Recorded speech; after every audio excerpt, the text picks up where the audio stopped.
যদি কেউ নামাজ না পড়ে তার হুকুম কি? আমরা নিজের পক্ষ থেকে বললে আপনাদেরও জুলুম করব, বেনামাজি ভাইদেরও জুলুম করবো, তাই না?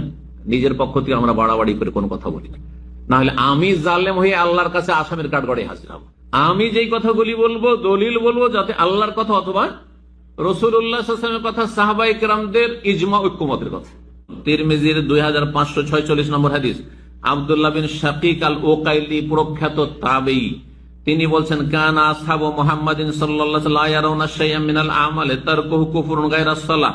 মুহাম্মদ সাল্লাল্লাহু আলাইহি ওয়াসাল্লামের সাথী সঙ্গীগণ, সাহাবায়ে কেরামগণ সম্পর্কে বলছেন তিনি, লা ইয়ারাউনা শাইআম মিনাল আমাল তারকুহু কুফরুন গায়রাস সালাহ, কোন আমল পরিত্যাগ করাকে কুফরি তারা মনে করতেন না।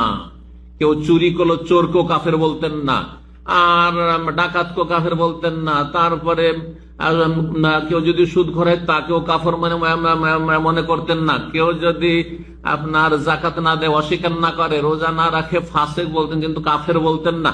জি, ওমরা করেন না, কাউকে বলতেন না যে কাফের। হ্যাঁ, কিন্তু গায়রাস সালাহ, সালাত ছাড়া কোন আমলের ক্ষেত্রে কুফরি বলতেন না।